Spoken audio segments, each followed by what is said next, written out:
before Dr. Somnath starts his lecture, I want to say something. What is extraordinary? To the ordinary, that becomes extraordinary. And this is what Somnath has been doing, my student. I am really proud of my student Somnath, and because he has studied here, so this is his mother institution. So your alma mater welcomes you here heartily. See, one day I told to Somnath that I want to see the production functions. I want to see that production function. So he searched all production functions and gave a list of the 20 different kind of production functions and their forms. Someday, when he was student here and he kept on studying, Professor Meera Verma used to tell names of many books on macroeconomics, and whatever names she told, he purchased all those books. You will be surprised to know that he is having 64 books on macroeconomics only. So I was saying that Dr. Somnath is having 64 books. I don't know now how many he has, but some years back he was having 64 books of macroeconomics. So whatever task I gave to him, he did it with full rigor, with full power. So if I tell to do say one, he will do 10 times more than that. That in last 25 years, I have taught say at average 100 students pass out from our department. 200, I am teaching 200 students every year, and 100 students pass out. So out of those 2,500 students, so I am able to find hardly 5 students who have been serious to economic theory, who seriously take interest in economic theory, and who try to understand economics. One more thing I would like to tell you, that he is having 11 years experience. Before he is here in now GJU Hisar. Before that he was in MLN College Yamunanagar, and before that for 4 years he was in Delhi, and every year he got selected in Delhi School of Economics. Various colleges affiliated to Delhi University. And I would like to tell you that there was a professor in Delhi University, Professor B.L. Pandit. He praised himself. He said that I want to take Somnath on my panel every year and possibly in Delhi University also. Of course, things didn't materialize in that way. We already have some of our, you can say, good students there. Professor Ram Singh is there. Professor Sundar Kumar is now head of the Delhi School.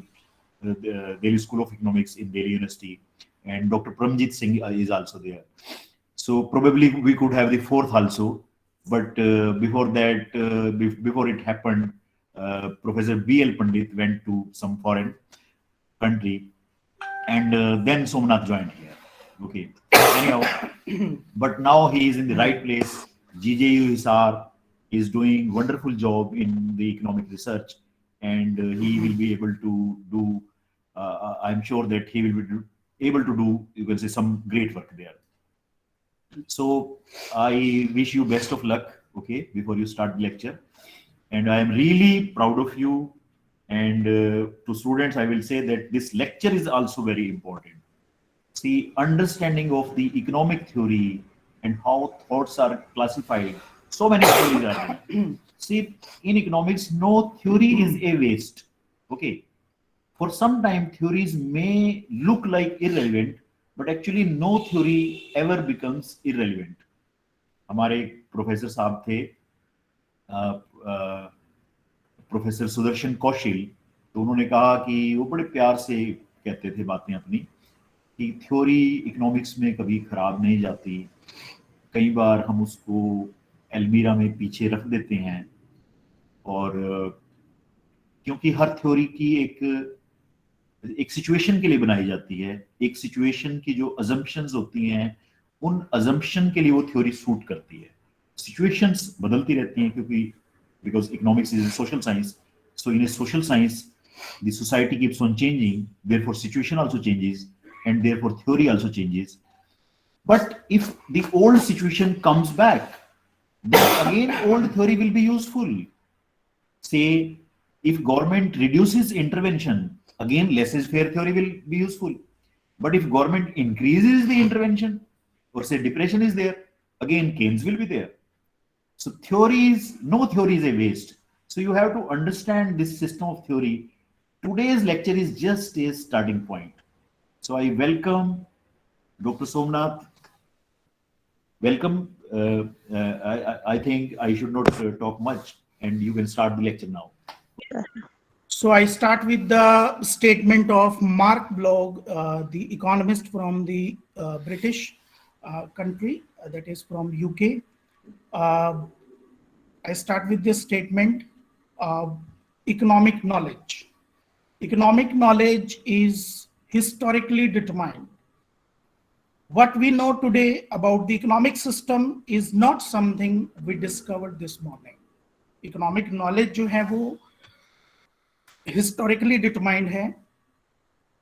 आज जो हम economics के बारे में जानते हैं वो ऐसा नहीं है कि आज ही हमने उसको डिस्कवर किया है आज मॉर्निंग में, but this is a sum of all our insight, discoveries, false starts in the past. जो कुछ भी हमने पास्ट में लर्न किया है, जितने भी क्राइसिस वर्ल्ड के अंदर हुए हैं उनसे हमने लर्न किया है, जितने भी इकोनॉमिस्ट ने अपने स्कूल ऑफ थॉट्स दिए हैं उनसे हमने लर्न किया है। School of thought is means the group of thinkers in the line of economics. So we have the timeline of this for the same. So यहाँ पर मैं आपसे एक ये जो स्टेटमेंट है इसको पूरा करना चाहूंगा कि without Pigou there would be no Keynes. So without Pigou there would be no Keynes, and no Keynes, without Keynes no Friedman, and without Friedman no Lucas. That is the complete name is Robert Lucas. And without Lucas, can anybody tell? Without Lucas, no. आगे timeline में क्या है? Robert Lucas belongs to which school of thought? Do you know before Pigou what we have?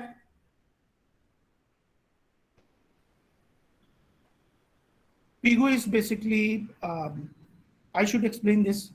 Pigou is basically neoclassical economist, that is you can say the in between the classical and the Keynesian economist. So before Pigou we have the classical economist, we have the Adam Smith, we have the Ricardo, we have the J.S. Mill, and after the classical economist we have the neoclassical economist Pigou, and we have Walras, we have Gibbons, we have the Menger. So without Pigou there would be no Keynes. Keynes and Keynesian economics, you know, J.M. Keynes is the father of macroeconomics, and without Keynes, no Friedman. Can anybody tell me Keynes और Friedman के बीच में भी एक और school of thought है?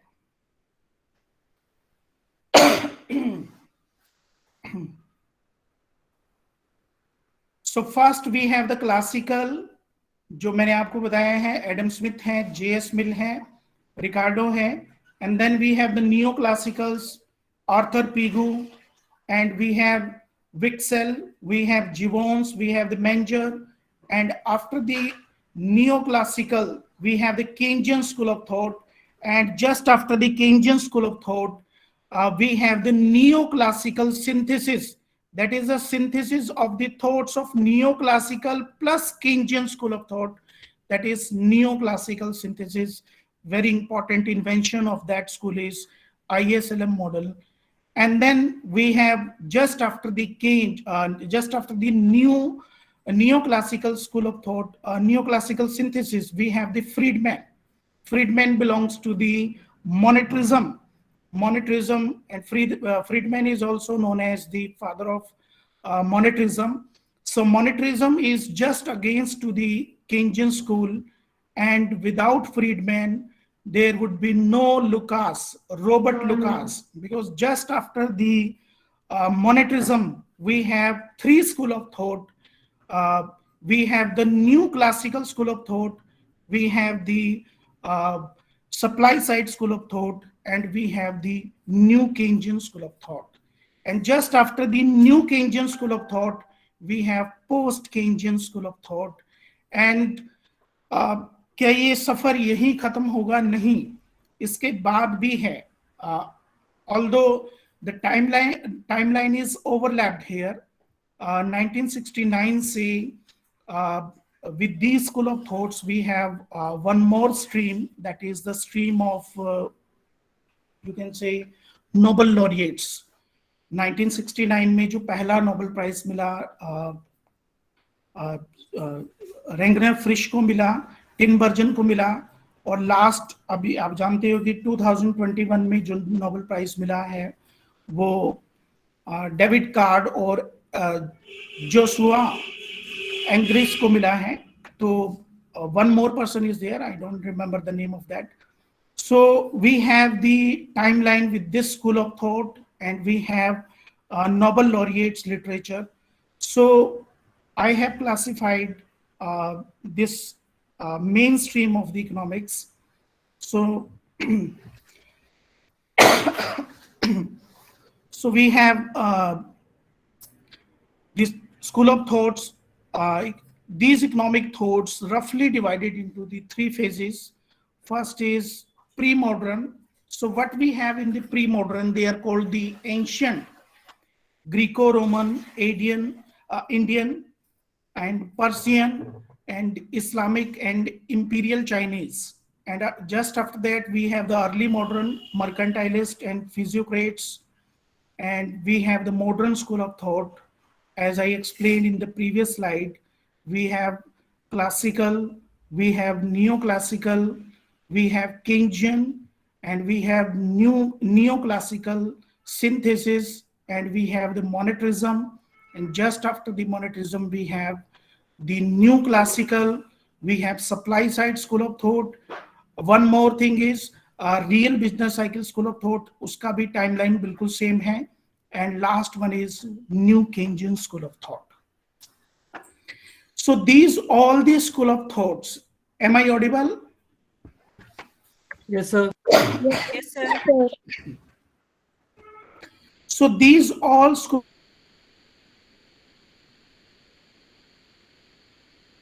of thought, they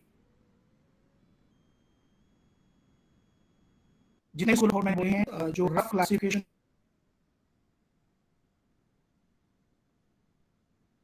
है, early modern and the modern school of thought. So if we summarize all these school of thought, so in the two approaches, and these two approaches are very famous, orthodox and heterodox economics. So first about the literal meaning of orthodox and heterodox economics, that is, orthodox has its origin from Greek language words, two Greek language words, orthos and doxa. Orthos means correct and doxa means belief. So orthodox means correct belief. And heterodox is made of Latin words, heteros and doxa, that means different belief. जितने भी school of thought हमने अभी देखे हैं, वो सभी इन दोनों approaches के अंदर जो है हम समराइज कर सकते हैं. Which school of thought will come in which approach? So next is about this. So heterodox is also mainstream economics, या फिर आप कह सकते हैं कि mainstream economics जो है वो heterodox economics इसको हम बोलते हैं, that is correct belief. You can say all these school of thought, to denote all these school of thought which have their flow in the world, which have their flow in the economic policy of the world. So mainstream economics here serves to denote the powerful common disciplinary element that has been criticized differently in the recent years.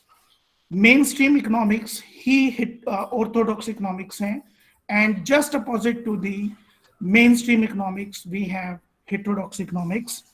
So mainstream economics is the study of knowledge, theories, and models, which the all school of thoughts have provided as taught by all universities worldwide, that is generally accepted by the economist as a basis for the discussion, that is mainstream, that is orthodox.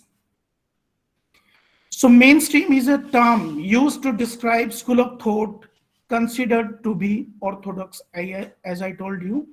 And what is heterodox? Heterodox is just contrast with the orthodox, means they are, you can say, they are opposite to the mainstream economics, but I say thanks to the heterodox economics.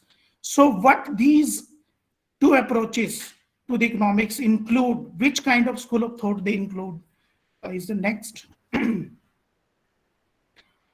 So what we have in the mainstream economics, so it has been associated with, means all the school of thought which belong to the neoclassical economics, and with the neoclassical synthesis, and after the neoclassical synthesis we have the reaction on these school of thought by the new Keynesian, new classical, and supply side and real business cycle school.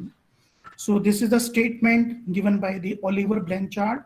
So all the school of thought belongs to this flow of economics, belongs to the tradition of neoclassical, that is mainstream, and against it is heterodox economics. So in the mainstream, what is the tagline for the mainstream? If we talk about the rationality, we talk about the individualism, we talk about the equilibrium, in connection, means all types of school of thought which use these words, rationality, individualism, and the equilibrium, they are all belong to mainstream economics. And opposite of this, if we have opposite of individualism is institutions, we have history, we are not using the mathematics because the mainstream belongs to the uses of mathematics and statistics, and there is a lot of use of mathematics and statistics in the mainstream and in the neoclassical tradition economics. But opposite of this, that is heterodox economics, that does not believe in the use of mathematics and statistics, because it believes in the institutions, it believes in the history, it believes in the social structure, it believes in the other discipline, because heterodox economics takes the help of other discipline in the economics. For example, we have the behavioral economics, that is making use of psychology, and we have the environmental economics that you make use of environment science. So heterodox belongs to the use of other discipline in the economics. And one more invention in the heterodox economics is, that is public choice theory by the James Buchanan, in which he has used the political voting models in economics, that is behavioral economics. So if I talk about the school of thought, if we talk about the institutional school of thought, if we talk about the feminist, which talk about the gender issues, if we talk about the post-Keynesian economics, which believe in the role of government, if we talk about the environmental economics, ecological economics, if we talk about the Austrian, basically they are neoclassical, but they are against the mainstream economics. If we talk about the Marxian, if we talk about the socialistic, if we talk about the anarchist economics, they all are in the category of heterodox economics. So Yes, we sir. have these two streams. And one more thing I want to submit here for the students, that is, if you want to be comfortable to read any kind of book of development economics, macroeconomics, environmental economics, so first you need to go through from these all school of thoughts, and then you will feel comfortable to study any foreign writer book. Definitely, I experienced this because I have gone through from this, but I'm still working on these all school of thoughts. So these are institutionalist, these are feminist, these are post-Keynesian, these are ecological, these are Austrian, these are Marxian, these are socialist, these are anarchist, they are heterodox. If I talk the neoclassical, start from the neoclassical, because classical belongs to sometime the heterodox economics, because they have invented many things for the heterodox economics. So if we talk about the uh, in parallel to this, we have the neoclassical, we have the Keynesian, we have the neoclassical synthesis, we have the monetarist, we have the new classical, we have the Keynesian, new Keynesian. So don't be confused with this. We have the Keynesian, that means old Keynesian. We have the new Keynesian, that is after Keynes. ना केंज के जो follower ने दे दिया वो हमारा है new Keynesian. सो अगर हम शुरुआत करें नियो क्लासिकल से, नियो क्लासिकल के बाद है हमारे पास केंजियन, केंजियन के बाद है हमारे पास neo classical synthesis, neo classical synthesis के बाद है मॉनेटरिज्म, मॉनेटरिज्म के बाद है हमारे पास न्यू क्लासिकल, फिर सप्लाई साइड, और फिर लास्ट में है हमारे पास न्यू केंजियन. तो वो जो दूसरी लाइन अभी मैंने बोली है, that is mainstream economics, that is orthodox economics, and opposite of that we have this all institutional to anarchist school of thought. So this is the broad classification of these school of thought. All these school of thoughts, they are, you can say, summarized in these two approaches. So what is heterodox? That is outside the mainstream, that is outside the orthodox school. So next is the value of heterodox economics.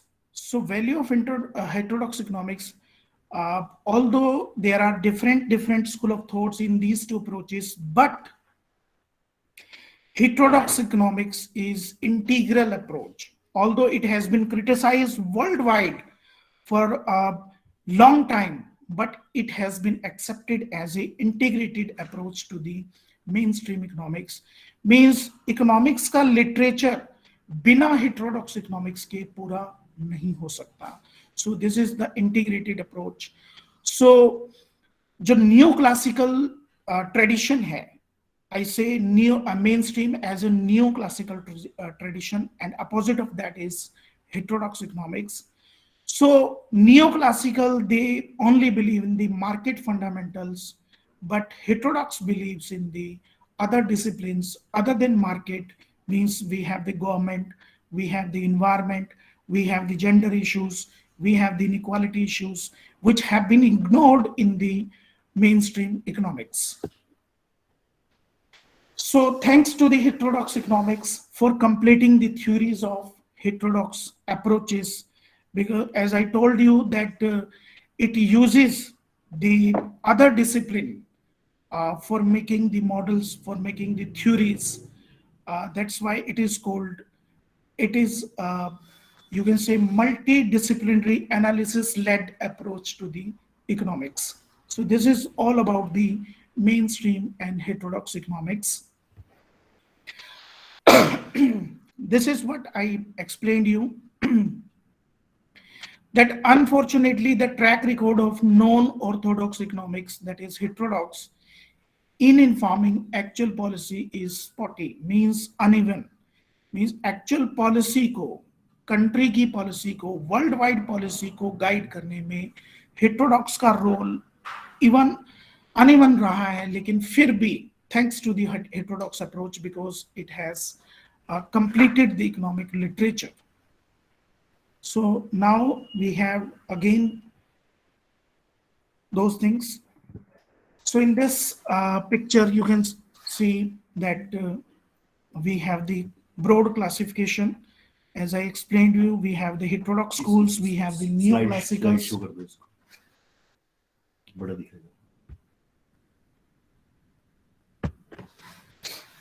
So we have a heterodox school, as I told you, Marxist and post-Keynesian institutionalist radicals. They are in the category of heterodox school, and the another side we have the neoclassical school. Neoclassical school में हमारे पास synthesis है, जो मैंने आपको बताया है कि वैसे तो नियो क्लासिकल जो स्कूल ऑफ थॉट है वो माइक्रो इकोनॉमिक्स बेस्ड है, लेकिन नियो क्लासिकल्स के साथ जब केंजियन अप्रोचेस को मर्ज किया है, सिंथेसाइज किया है, then we have got the new school of thought, that is neo classical synthesis. So neo after the second world war, जो सेकेंड वर्ल्ड वॉर हुआ ना हमारा 1939 से 44, उसके बाद जो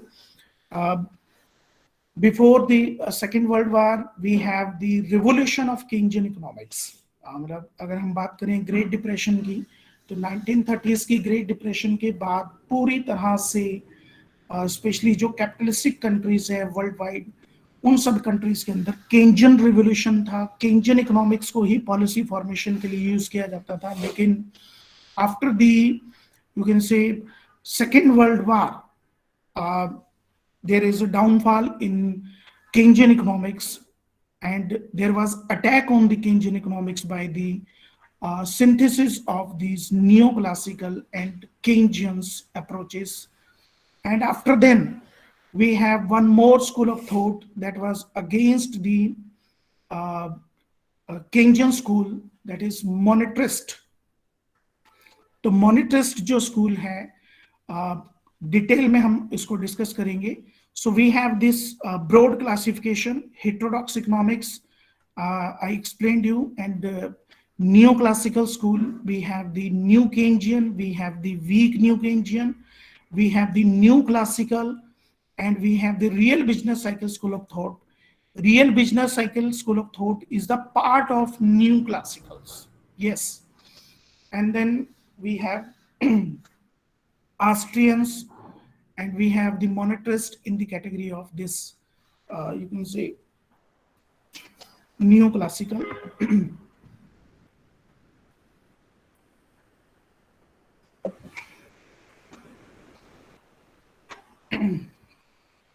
So yes, this is about the mainstream.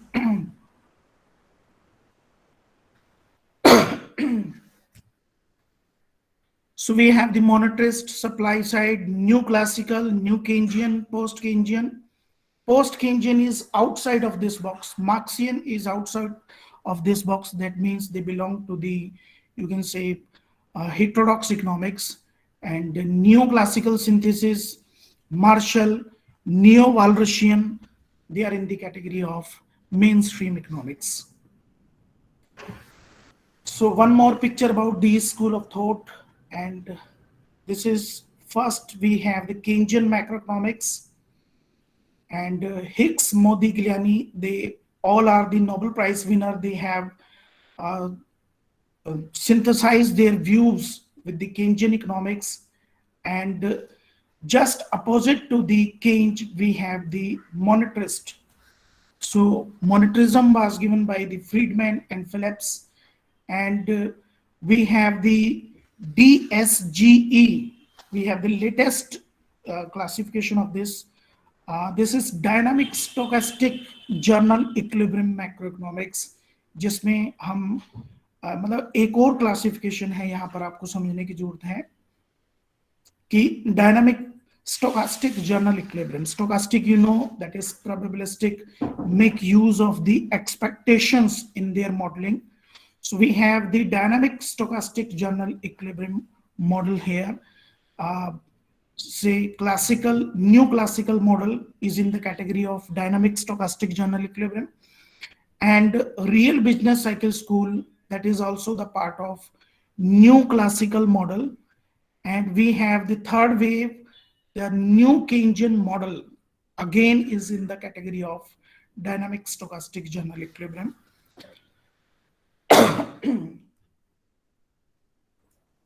Why it is dynamic? Because prior to these all school of thought, we have the static models. Means the school of thoughts use the static model, but here we have the dynamic school of thought because they make use of the uh, expectations.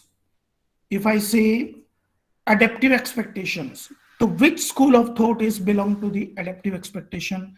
Monetarism जो है just after the neoclassical synthesis, तो monetarism जो है that belongs to the you can say adaptive expectations, but the use of adaptive expectation, and after then we have the rational expectation, that is by the Robert Lucas. Concept तो दे दिया, लेकिन Robert Lucas ने उसको use करके 1995 में, जिनको Nobel prize भी मिला हुआ है, तो make the use of the rational expectation, they have made the new models, new inventions. What are the inventions of these school of thought? We will discuss in the next slides. So we have these three school of thought in the category of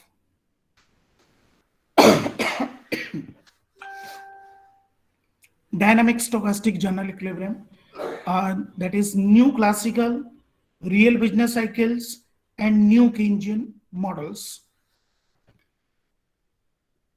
So this is again the classification of school of thought. We have pre-modern. We have one surprise here. What was there before the pre-modern? We have the Vedic school of economics. You will find these in the Vedas. We have the ancient Greco-Roman school. We have Plato. We have Aristotle. We have Hesiod. We have Xenophon. We have Roman. We have ancient Indian. We have the ancient Chinese. We have Islamic school of economics. We have Buddhist school of thought. That is all in the category of pre-modern. So early modern, mercantilist school. I am not going for the detail of these mercantilist and physiocracy. And then we have the modern school of thought. As I told you, classicals, it starts from the classical. And after the classical, we have the neoclassical.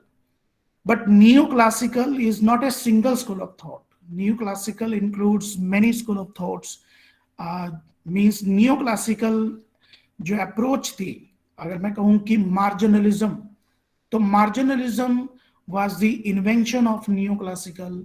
अगर मैं कहता हूं derivative, अगर मैं कहता हूं slope, जितना भी मैथमेटिक्स इकोनॉमिक्स में हम पढ़ रहे हैं, it is because of neoclassical school. And neoclassical में भी Marshall and English neoclassical school of thought है. We have American Clark and Fisher का नियोक्लासिकल स्कूल ऑफ थॉट है. We have Austrian school of thought with the same line, although Austrian is a heterodox economics, but it is included in the neoclassical category. So neoclassical in Austria and Sweden, and then we have the Pareto and Italian neoclassical, that is welfare school of thought. So neoclassical includes many school of thoughts. So first we have utilitarianism, that is marginal revolution. We are using marginal revenue, marginal cost, marginal utility, marginal production everywhere in the microeconomics, in the macroeconomics. That is the totally invention of neoclassical school. And we have the Chicago School of Economics. We will see later who are there in the Chicago. And we have Lucain School. Lucain school is belongs to Walras, Leon Walras. He has given the Walrasian equilibrium model.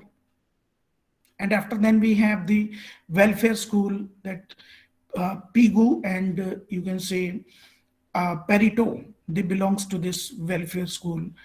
Why they are in the category of neoclassical? Because they have used the approaches, they have used the marginalism in the welfare economics, in the general equilibrium model. So that's why they are in the category of neoclassical school.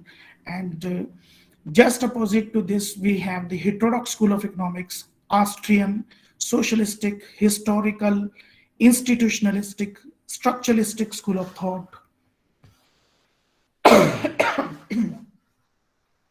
So, what after the neoclassical? We have the Keynesian, I had already explained you.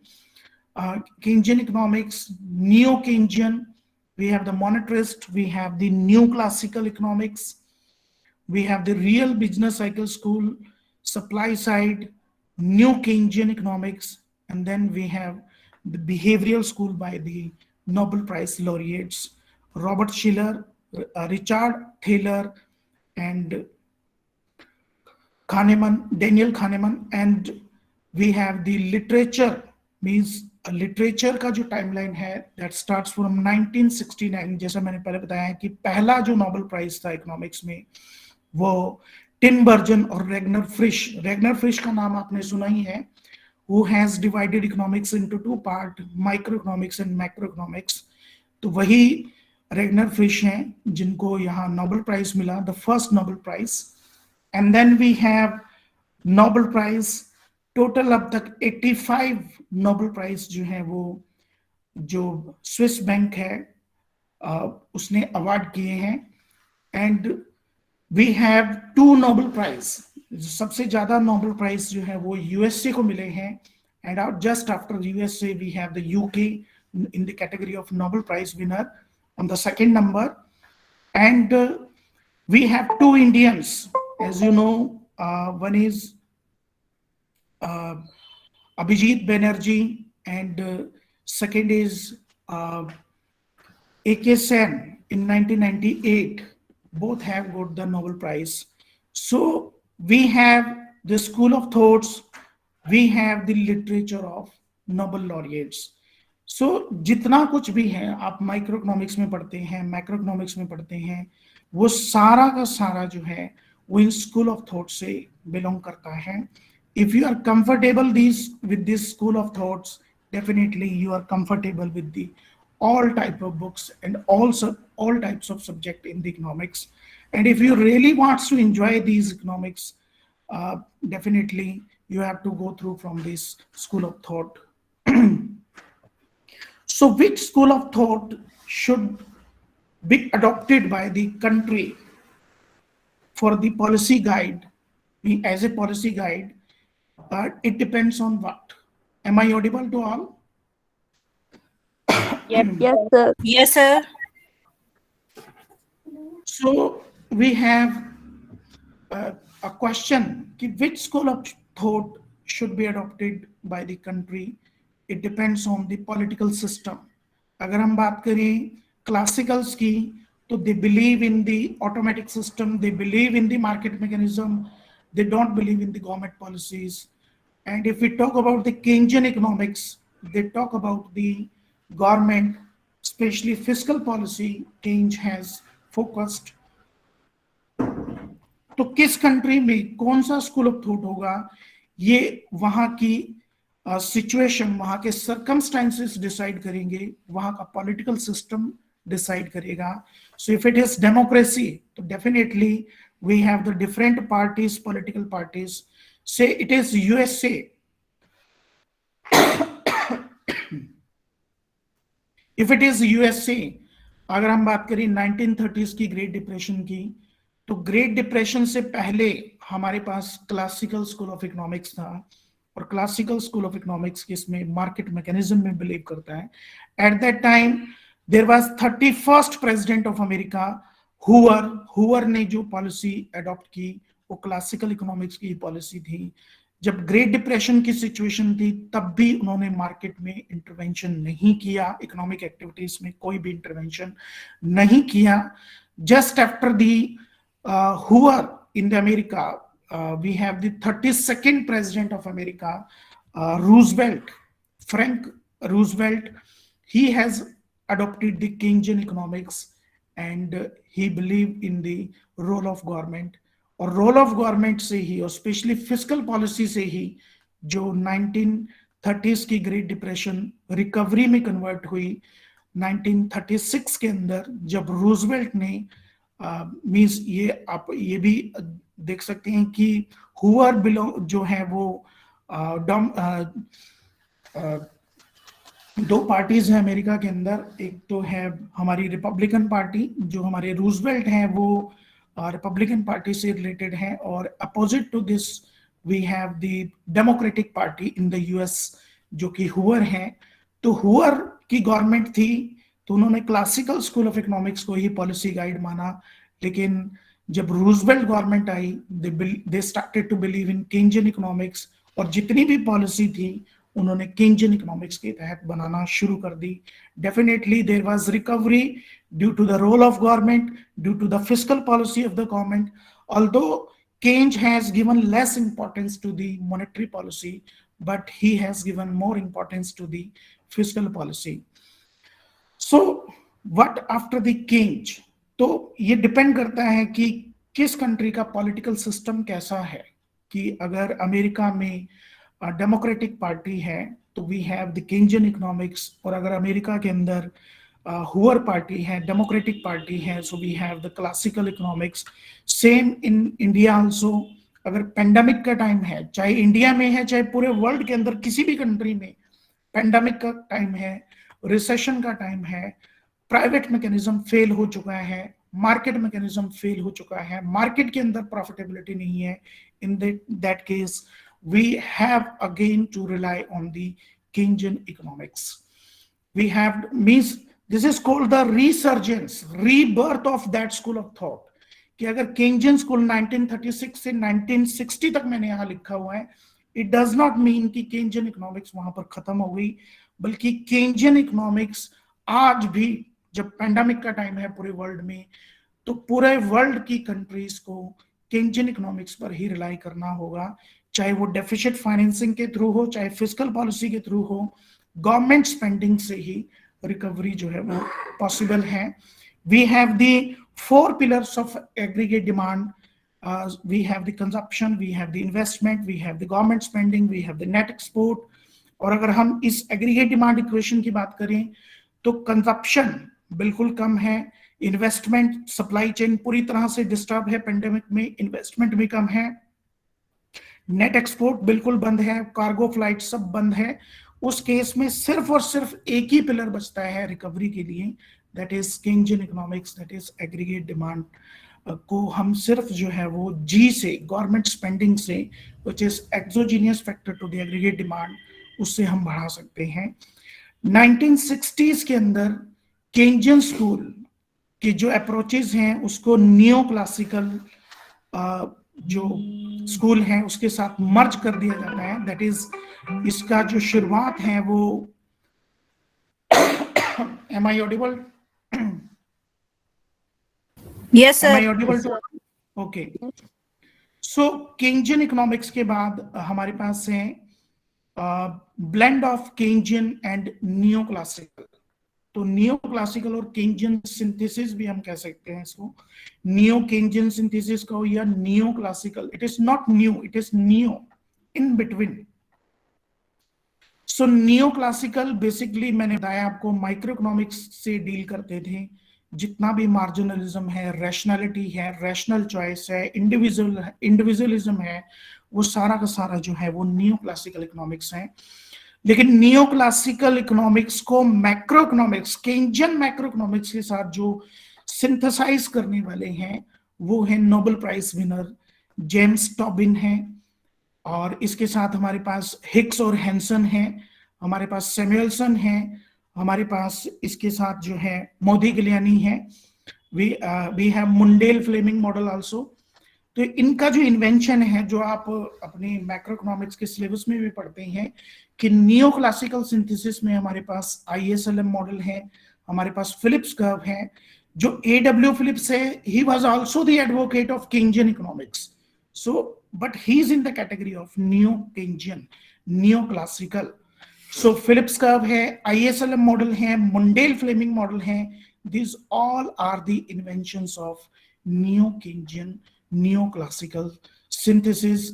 They again believe in the Keynesian economics, they favor both, they favored both the classical in the long run, means they believe that in the long run automatic adjustment will work, market mechanism will work, so in the long run we don't need any kind of policy. But neoclassicals, they believe in the government role, they believe in the mix of fiscal and monetary policy for the short run. So new classical synthesis में जैसा आप देख ही रहे हैं, synthesise हो गया, classical government policy के अगेंस्ट थे, केन्स फेवर में था, लेकिन नियो क्लासिकल दोनों के फेवर में है, जो पॉलिसीज की बात भी करता है और लॉन्ग रन में वो मार्केट मैकेनिज्म के सक्सेस की भी बात करता है और पूरा मैकेनिज्म की बात भी करता है. We have the monetarist just after this. So in the monetarist, we have the Chicago School, we have Milton Friedman belongs to the Chicago School, we have the James Buchanan, he's also belongs to the monetarist school. तो monetarist की जो approach है वो against Keynes है. Monetarists believe that there is no need of policy, especially there is no need of you can say anticipated अगर behaviour है लोगों का, you can say monetary policy की कोई भी जरूरत नहीं है. इवन मॉनेटरिस्ट ने ये ब्लेम किया कि सबसे ज्यादा जो मैक्रोइकोनॉमिक फ्लक्चुएशंस, मैक्रोइकोनॉमिक डिसइक्विलिब्रियम का कारण है वो मॉनेटरी पॉलिसी ही है. If all the economic variables in the economy they are anticipated which would be changed in the policy, जो भी policy के अंदर changes होने वाला है, say it is about the inflation. अगर लोग पहले से ही सब कुछ anticipate कर लेते हैं तो definitely there is no effect of the monetary policy. So he was against the policy, he was against the Keynes. And just after the monetarist we have the new classical economics. I'm just taking the slides of new classical economics.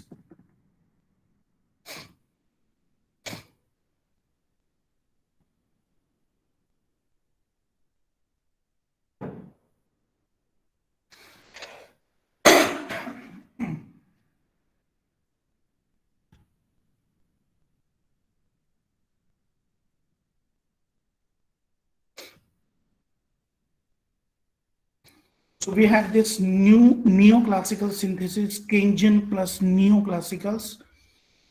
I have told you that ISLM model, Phillips curve, Mundell-Fleming model, these are the invention of this school. They favor the policies for the short run, but in the long run, they believe in the market mechanism. This is Milton Friedman, monetarist school. And inventions of the monetarist जो है ये भी आपको जानना जरूरी है. That is first is जो quantity theory of money, जिसका origin classical school से है, जो डेविड ह्यूम की और फिशर की इक्वेशन से शुरू होती है, जो आप पढ़ भी चुके हैं. MV equal to PT. M is money supply, V is velocity, P is price level, T is trade transaction.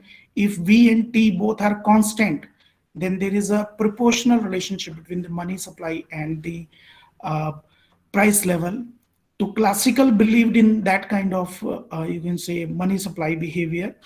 So that has been revised by the Milton Friedman, जिसको हम revised theory of quantity theory of money भी बोलते हैं.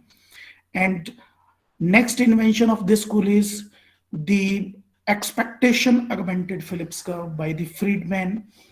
तो क्योंकि मैंने बताया कि जितने भी स्कूल ऑफ थॉट थे पिछले, उन्होंने स्पेशली जो हमारा न्यू क्लासिकल सिंथेसिस है, फिलिप्स का तो वहाँ की इन्वेंशन है, केन्स जिसका एडवोकेट है, लेकिन एक्सपेक्टेशंस के साथ, स्पेशली अडेप्टिव एक्सपेक्टेशन के साथ फिलिप्स कर्व को जोड़ने का जो काम है वो मिल्टन फ्रीडमैन के फेवर उसमें जाएगा अकाउंट में.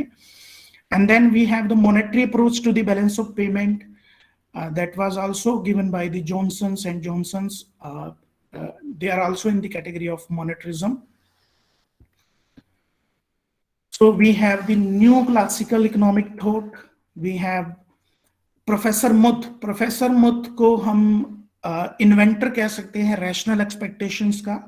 Just after the adaptive expectations we have the rational expectations. Professor Muth has invented, but the extension and the use of rational expectation in the macroeconomic modeling, that was by the Robert Lucas. Robert Lucas का भी जो invention है वो अभी आपसे share करता हूं. उसके बाद थॉमस सार्जेंट हैं, ये भी नोबेल प्राइज विनर हैं. उसके बाद नील वैलेंस हैं. तो नील वैलेंस का भी जो कंट्रीब्यूशन है पॉलिसी इनइफेक्टिवनेस प्रपोजन जो है वो इन्होंने दिया. So we have the inventions of new classical. We have the rational expectation hypothesis. We have the market clearing model. We have the aggregate supply, that is surprise aggregate supply hypothesis. तो मैं आपसे पूछना चाहूंगा कि rational expectations क्या है और इसका पॉलिसी इनइफेक्टिवनेस में क्या रोल है, पॉलिसी इनइफेक्टिवनेस को प्रूव करने में. और उसके बाद जो है एग्रीगेट सप्लाई हाइपोथेसिस, जिसमें हम सरप्राइज एग्रीगेट सप्लाई को स्टडी करते हैं. तो anybody can guess about the rational expectations and how rational expectations are responsible for the policy failure.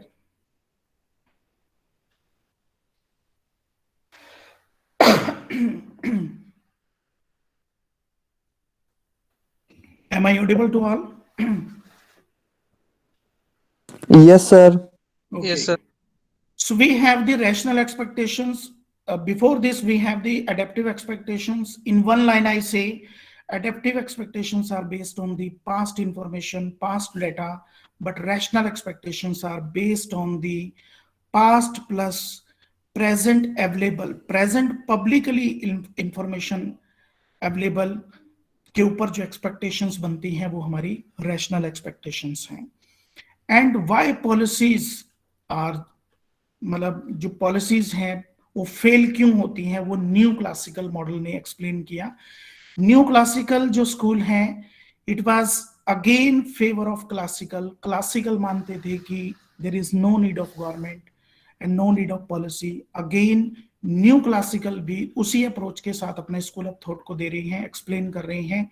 और स्पेशली जो रैशनल एक्सपेक्टेशन मॉडल है वो ये एक्सप्लेन कर रहा है कि if people and businessman they have become very smart, they have the rational expectations, and due to the rational expectation they know the future behavior of the current variables. Yes, if people know the behavior, future behavior of current variables, current policy variables, then definitely the policy effect will be neutral. क्योंकि लोग और businessman इतने smart हैं, वो policy में होने वाले changes को पहले से ही प्रेडिक्ट कर लेते हैं और उस प्रेडिक्शन को यूज करके वो पहले से ही एडजस्टमेंट कर लेते हैं. And if all the adjustment have done, definitely the effect of policy will be neutral. तो पॉलिसी का इफेक्ट जो है वो न्यूट्रल होगा. तो पॉलिसी इनइफेक्टिवनेस जो प्रोपोर्शन है वो नील वैलेंस और सार्जेंट का है, जो they have made use of the rational expectations. Robert Lucas has got the Nobel Prize because of the rational expectation modeling. And next we have the continuous market clearing model. Again, they favor the market mechanism adjustment. Say they favor कि market जो है वो long run के अंदर सारी adjustment कर देती है, गवर्नमेंट की जरूरत ही नहीं है. Next we have the Lucas critique and Lucas surprise supply curve.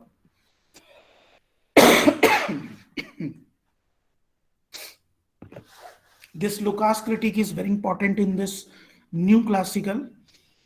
The Lucas critique is what? It argues that it is naive to try to predict the effects of changes in economic policy entirely on the basis of relationship observed in the historical data, especially highly aggregated historical data. कि अगर हम सिर्फ past data के based macro economic modelling करते हैं, econometric modelling करते हैं, basically आप एक लाइन में याद रख सकते हैं कि Lucas critic was the critic about the econometric modelling which is based on the past data. The model which does not incorporate the rational expectation of the people, that is useless. That econometrics is useless, and the econometrics deals with this kind of useless model. That econometric subject is useless. So we need, means until or unless econometric modeling does not include the rational expectation, they are called, uh, definitely they are and they will be called useless. So Lucas has suggested to incorporate the role of rational expectations in the model.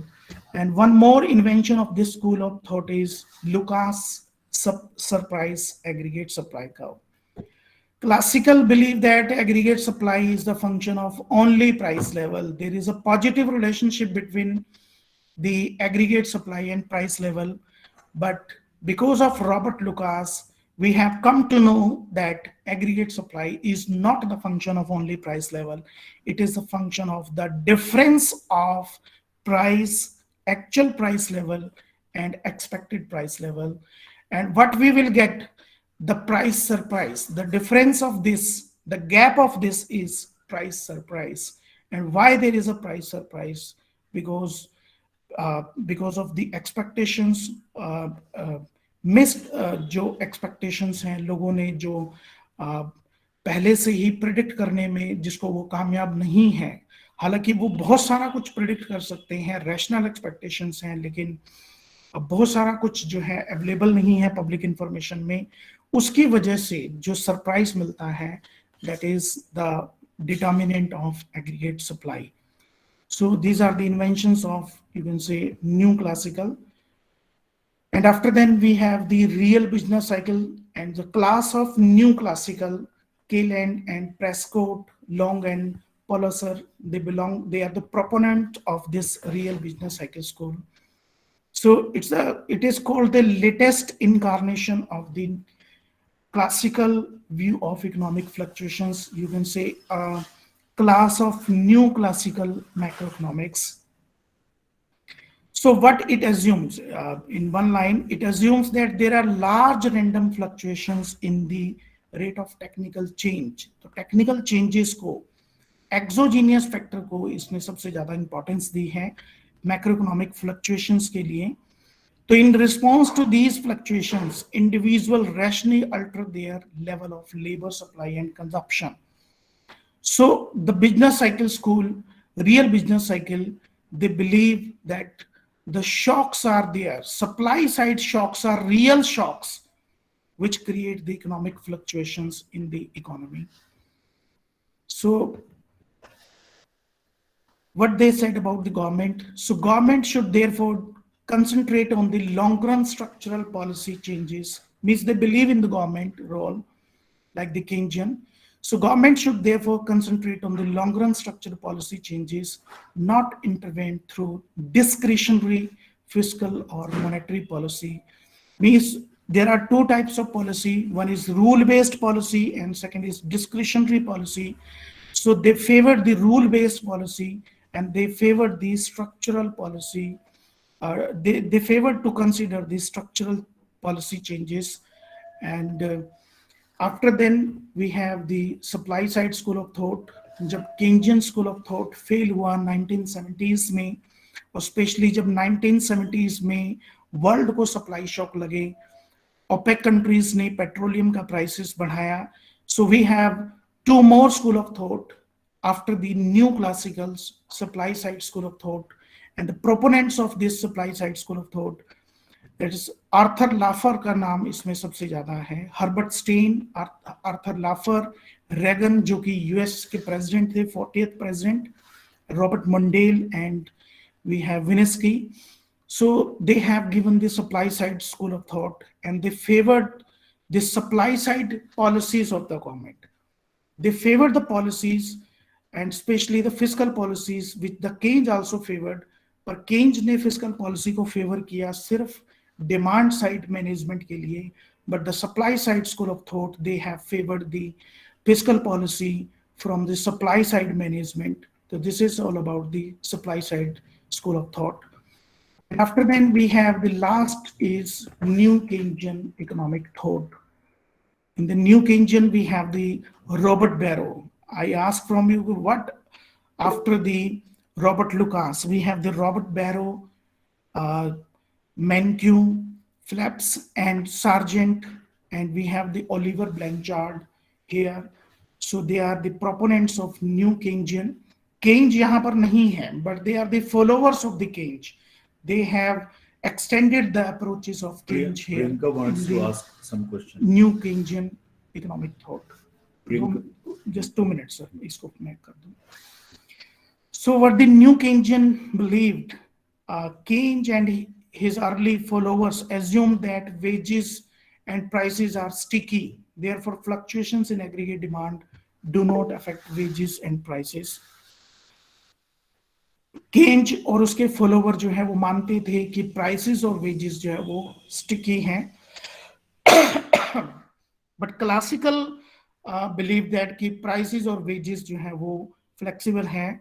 अगर macro economic disequilibrium होता है तो prices और wages की flexibility से वो वापस equilibrium में रिस्टोर हो जाता है, लेकिन केंज इसमें बिलीव नहीं करता है और केंज के follower means new Keynesian school of thought भी इसमें बिलीव नहीं करता. Means again new Keynesian they favour the sticky wages and prices. अगर वेजेस और प्राइस जो हैं वो एग्रीगेट लेवल पर स्टिकी हैं, स्टिकी मींस रिजिड हैं, एक लेवल पर वो फिक्स्ड हैं, फ्लेक्सिबल नहीं है, तो डेफिनेटली वो मैक्रोइकोनॉमिक डिसइक्विलिब्रियम को इक्विलिब्रियम में ऑटोमेटिक मींस मार्केट मैकेनिज्म से वो इक्विलिब्रियम में रिस्टोर नहीं हो सकता. सो अगेन अगर ऑटोमेटिक एडजस्टमेंट फेल होगा due to the flexibilities of wage rate and prices, तो डेफिनेटली जो है there is again need of government and government policies. तो new Keynesian favored the role of government with the government policies. So this is all about the school of thoughts in the mainstream. So we have the post-Keynesian in the category of heterodox. So we have the Nobel Prize winners. We have the stream of this Nobel Prize winners. So this is Mark Bloch, जिसकी सबसे पहले वो statement थी.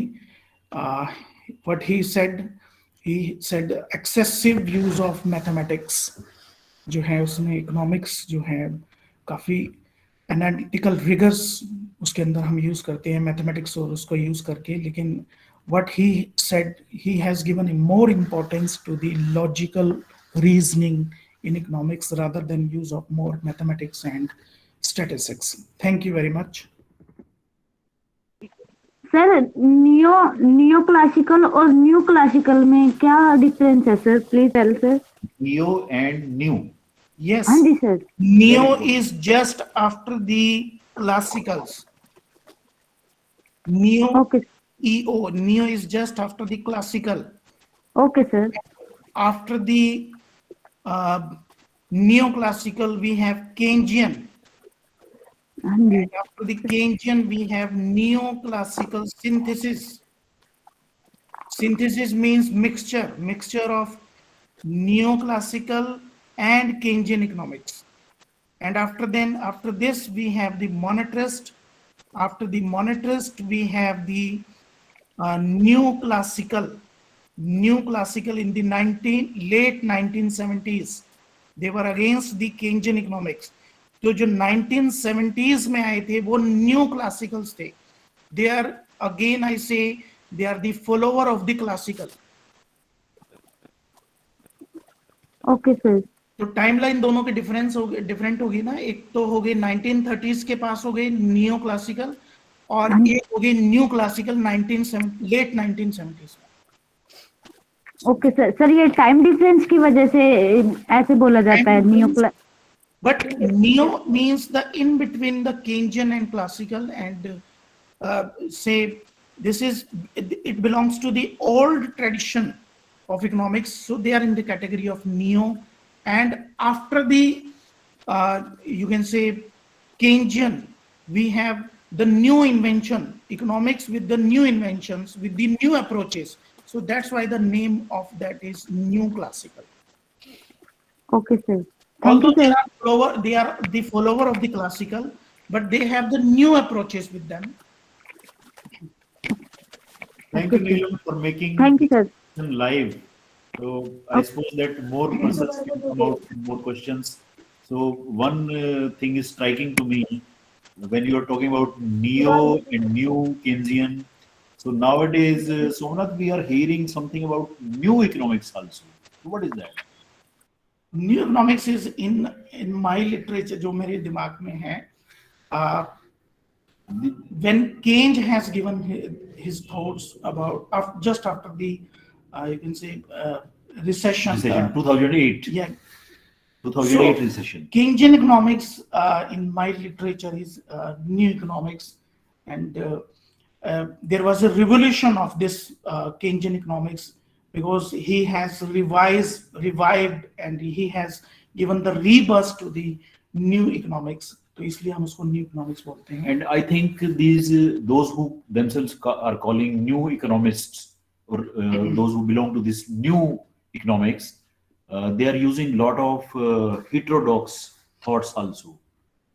Yeah, I explained this thing that heterodox includes the institutionalist, structuralistic, and is the opposite of the you can say in contrast to the mainstream. We have the heterodox. They have invented environmental economics. They have invented behaviorist economics. They have invented the uh, Austrian school of economics. They have invented the against the mainstream, but they have you can say they can be called the complementary of this economic literature. उसके बिना economic literature जो है वो पूरा नहीं हो सकता. I think that is better way, that when we say that they complement the mainstream, means you are working the theoreticians, the policymakers, they are working, they're making their decisions with the mainstream economics. But Yes. whatever they are not able to do, so that is suggested by the heterodox Yes, economics. that has already suggested a lot. They will has say been that you should suggested. do this for the women, you should do this Yes, for the that is in the disadvantaged feminist school of thought. They talk about the gender issues. gender Yes. issues. Mainstream does not talk about the environment, but the heterodox talk about the environmental economics. Yes, it's very important thing. क्योंकि GDP अगर बढ़ता है तो that does not ensure the prosperity जब तक हम pollution को कम नहीं कर रहे. जीडीपी बढ़ता है, pollution भी बढ़ता है, लेकिन pollution कंट्रोल की अगर हम बात करें तो वो सिर्फ heterodox economics में ही है, वो सिर्फ environmental economics में ही है. Okay, one more thing comes to my mind. Say Amartya Kumar Singh. So he is a development economist, Yes, sir. and he is economist of philosopher of poverty. That how to remove the poverty. Yes, sir. He never talks about the environment economics or resource economics, but when he suggests the strategies to remove the poverty, he says that there should be sufficient natural endowment with poor people. So he's talking about the rights, giving the property rights to poor people.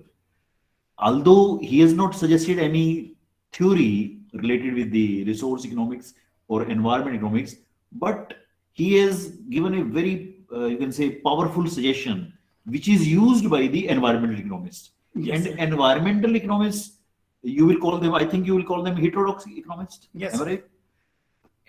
Although their main framework is also they are using the, what do you say, a democratic system. They believe in a market mechanism with a democratic system. Amartya Sen also does so. Yes, sir. Okay, but what do you will call? You can say those who are totally Marxian. They're not using the main you can say concepts, or you can say The constructs. neoclassical tradition. They are not using the mainstream economics, and they are not in heterodox also. So how they are going to be integrated? These you can say the heterodox economics, they have complemented. Okay, but will the Marxian economics will be just away, and will it be difficult to integrate them with the mainstream the theories? Actually, sir, about this, I should say the classification of school of thought under means जो मैंने बताया कि the school of thoughts are under the main stream, the school of thoughts are under the heterodox. So this is not that the, you can say, the all of time, you can say heterodox economic approaches can be also the mainstream. If the Yes. policy makers give the more importance to the heterodox school of thought, definitely heterodox school of thought will be the mainstream. So it depends on the importance. और ये मैं पहले भी आपको कह चुका हूँ कि कंट्री में कौन सा पॉलिटिकल सिस्टम है. अगर अमेरिका में डेमोक्रेटिक पार्टी है वो क्लासिकल स्कूल को फेवर करती है, और अगर अमेरिका के अंदर रूजवेल्ट की पार्टी है, रिपब्लिकन पार्टी है, ठीक इसी तरह इंडिया में अगर यूपीए गवर्नमेंट है तो definitely they favour the classical approach and they favour the, और अगर हमारी एनडीए गवर्नमेंट है they favour the market mechanism, जैसा कि आप देख ही रहे हैं. लेकिन जो स्कूल ऑफ थॉट्स है मेन स्ट्रीम और हेटेरोडॉक्स के अंदर, this is not, you can say, all of time the classification. You can say it depends on the importance of the school of thought. If the school of thought is being used for the policy making in the country in the given time, then that is called in the mainstream. That is in the, you can say, the orthodox economics. So orthodox means, you can say, the correct belief, means the government will decide to which it wants to give the more importance. So if government wants to give the more importance to the heterodox, then the heterodox will be the mainstream, definitely. It means this is the government, or you can say ruling parties. They will decide that what will become the mainstream economics. Ruling parties plus the given circumstances. Given For example, okay. we have the pandemic worldwide. So they have to rely on the Keynesian school now. Dr. Somnath, thank you very much. See, I am getting some more comments, and one student is endorsing what you were saying. He is Sunil Kumar, and he is on Facebook. He's saying that, is this justified to name a particular thought a mainstream economics? Yes. They can be mainstream economics for the point of present ruling class. Yes, yes. For working class, mainstream economics is that which is called non-mainstream economics. This is the ultimate conclusion of this. Any school of thought can come in the mainstream. Depends on to which the government is giving the more importance. Yes, I think Sunil is saying same thing. And we have another, our student and colleague, my student in Bhagat Phul Singh University, Dr. Pooja Bhardwaj, and she has given some comment, but that comment is not visible now. Yes, I can read this. Can you suggest any this, book for the history of economic thought? Yes. There was some other comment also which has now, which is not visible. Okay, anyhow. Yes, please. Yes, I can suggest a book for this. That is Macroeconomics, Modern Macroeconomics, Origin, Theory and Developments by Snowdon and Varian. Snowdon and Varian. Snowdon and Varian. Somnath, I think earlier comment was it is not visible, but it was something related with the marginal revolution. If Pooja can write it again, that will be better. She was asking whether marginal revolution was related with the something, I don't know. Marginal revolution, whether it was related with the mainstream economics, something like it. Marginalist revolution. She's asking something about marginalistic revolution. Marginalistic revolution has started with the neoclassicals. Yes. Mm-hmm. So we can say that the marginalism has started in the neoclassical timeline. Anybody wants to ask any other question? Sir, can I ask? Yes, Yes. sure, Neelam. Welcome. Sir मैंने एक question पढ़ा था sir, मेरे को उसमें थोड़ा doubt रहता है कि जैसे egalitarian society, utilitarian society, macro market oriented society and Rawlsian society, sir इनमें क्या डिफरेंस होता है? Egalitarian society, utilitarian and और सर रावलसियन सोसाइटी. Rawlsian society. हाँ जी sir. Rawls is Yeah, we have the Rawlsian theory also. in the हाँ जी sir. mathematics. So what I say that is these all people they have make use of the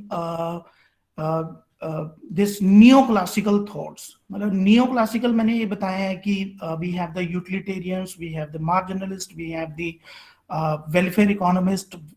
तो ये जो रावल्स की आप बात कर रहे हो, रावल सोसाइटी, ही belongs to the welfare economics. तो अगर मैं बात करूं कि नियो क्लासिकल इकोनॉमिक्स सिर्फ और सिर्फ यूटिलिटी और मार्जिनलिज्म ही नहीं है, बल्कि मार्जिनलिज्म और यूटिलिटी वाले कंसेप्ट को यूज करके जिन्होंने अपना नया स्कूल ऑफ थॉट बना लिया, जैसे कि पीगू है, पेरिटो है, रावल्स हैं, दे हैव, और इसके साथ एक न्यू वेलफेयर इकोनॉमिक्स भी है जो इसी के ऊपर बेस्ड है, हिक्स और Henson. Yes, so these all economists have make the use of this marginalism concept for inventing this welfare economics. They are the class of neoclassical, I can say. she is asking the difference between egalitarian and utilitarian. Egalitarian is that those who Yes, believe equal rights. Egalitarian, they should be, I think, in the heterodox category. They talk about the ethics, they talk about the disciplines, they talk about the social system, structural system. So I think it should come in the structure heterodox side. when we say egalitarian society, it means we are assuming that there is a society which believes in, or it is based on a principle that all persons are equal and they deserve equal rights and opportunities. Yes, sir. And a utilitarian society means it means those who want to derive utility, that's all, and they're not thinking about equality. Means utilitarian believe in that कि जो neo classical से पहले classical है, what they have given, they believed the price determination can be done with the supply side only, with the cost of production. But for the price determination, we need both cost of production, that is from supply side, and utility, that belongs to the demand side. So price determination, for the importance of price determination, we need the demand and supply, and the demand starts from the utility of the commodity, which the individuals drives from the consumption of the item. तो utility word जो है वो सबसे पहले जीवोन्स ने use किया था economics literature में, और उसको डिमांड थ्योरी के साथ जोड़ने का जो काम है वो नियो क्लासिकल इकोनॉमिस्ट का है. तो प्राइस डिटर्मिनेशन में डिमांड की इंपॉर्टेंस यूटिलिटेरियन स्कूल से ही स्टार्ट होती है. Somanath, now there is another comment. Of course, it is related to the earlier talk, what you said. Apurv Shrivastava is asking, sir, I wanted to ask if heterodox economics is of great importance, then why is it not a major focus of study in universities of India? What is your comment? That's why it's heterodox. That's why it is in the heterodox. When it gets the importance, that definitely it will come in the mainstream economics. Yes, it depends on the influence, how much influence they can create, and it depends on the political system, it depends on the circumstances of the country, that which school of thought will be in the mainstream and which will be in the heterodox. Somanath, we have asked so many questions. So can I ask one more? Yes, sir. See, I will try to answer. Okay. I'm still No, working on I- these school of thoughts, and See, I'm really this is happy just to know what and- I gained, I shared with you. I'm still working on these school of thoughts. See, I feel that you must start writing the book on this area, because you have collected so much knowledge, and you can present the things in a very, very simplified way, and that will be very much useful for the students. Anyhow, what was in my mind that sometimes people say generally that a paradigm shift in economics is due. means existing economic theories are not able to solve the problems of the economies of the countries, and the probably the assumptions what we are assuming that is away from reality, and because things have changed, so probably new theories are required. So do you think that it is correct, or do you think that it is just a wrong perception of only some persons?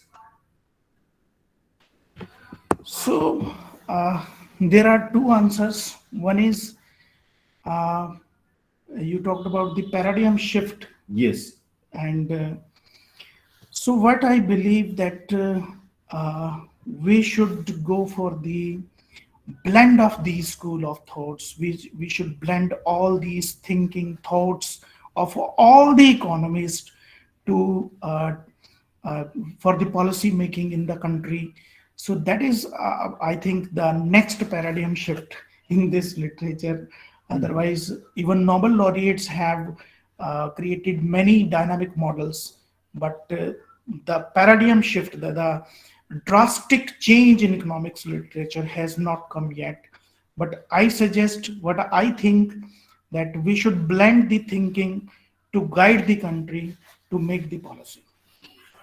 Thank you, Dr. Somnath. See, what I conclude from your talk is that economic theories are still relevant and they can work with the existing assumptions.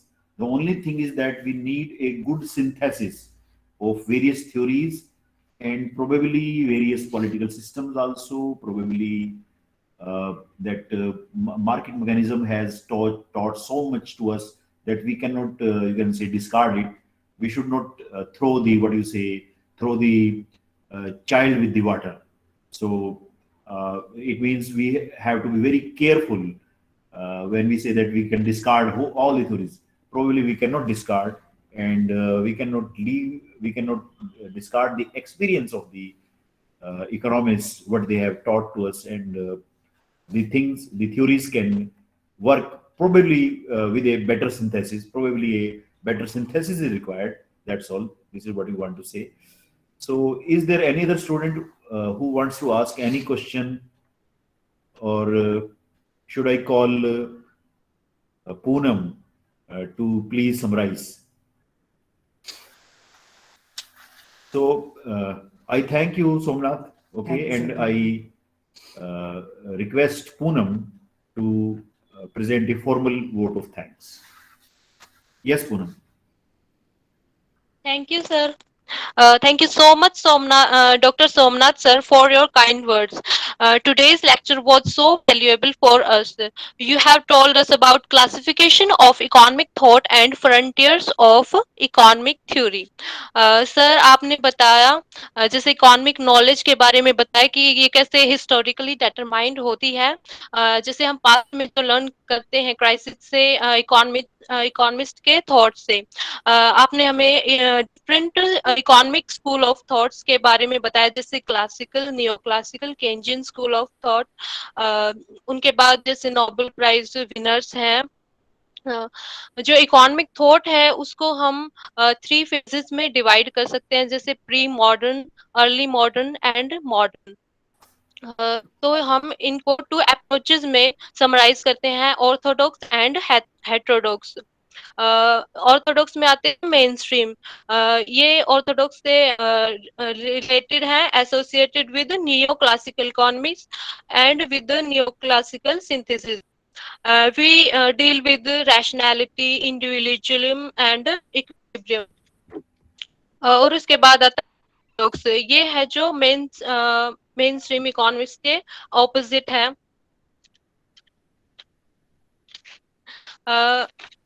आगे जैसे आपने बताया sir heterodox के बारे में, ये mathematics and statistics को use नहीं करते हैं। These includes institutional, feminist, post Keynesian etcetera. Value, हम इसकी वैल्यू देखते हैं जैसे हेटेरोडॉक्स की।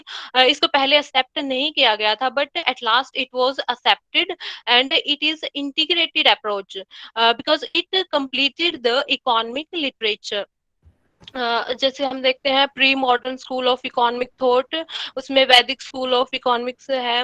Early modern school of thought देखते हैं, then modern school of thought में हम देखते हैं क्लासिकल, नियो क्लासिकल, शिकागो, इसमें आते हैं Chicago school of economics, Lausanne school welfare economics. फिर नियो क्लासिकल के बाद हम देखते हैं Keynesian, neo classical economics, real business cycle school and supply sides economics. उसके बाद नियो केंजियन इकोनॉमिक्स है। तो हम देखते हैं कि जो इकोनॉमिक थ्योरी है बिलोंग टू इकोनॉमिक थॉट। किस स्कूल ऑफ थॉट को हम किसी कंट्री में अडॉप्ट किया जाएगा, वो उस पे डिपेंड करता है, जैसे पॉलिटिकल सिस्टम और वहाँ की कंडीशंस पे। सर आपने बताया 1930 में यूएस में है जो रूजवेल्ट ने केंजियन इकोनॉमिक्स को अडॉप्ट किया, गवर्नमेंट इंटरवेंशन को इम्पोर्टेंस दी गई। जैसे उससे पहले क्लासिकल इकोनॉमिस्ट है जो इकोनॉमिक्स डोमिनेट कर रही थी। तो हम कह सकते हैं कि केंजियन इकोनॉमिक्स की है जो आज भी इम्पोर्टेंस बहुत ज्यादा है, लाइक रिसेशन आती रहती है। तो देन हम केंजियन के बाद देखते हैं नियो केंजियन। इसके प्रोपोनेंट्स थे जेम्स टॉबिन, हिक हैंसन, और इसमें जो इन्वेंशंस थे Phillips curve, IS-LM curve and मुंडन फ्लेमिंग मॉडल। ये क्या है, लॉन्ग रन की बात करते हैं। देन सर केंजियंस के बाद आई मोनेटरिस्ट। इन मिल्टन फ्राइडमैन है जो वो है शिकागो स्कूल से, जो मेन इकोनॉमिस्ट है इसके, जो ये केन्स के अगेंस्ट बात करते थे। इन्होंने कहा कि no need of fiscal policy, और इन्होंने एम्फेसाइज किया मॉनेटरी पॉलिसी को।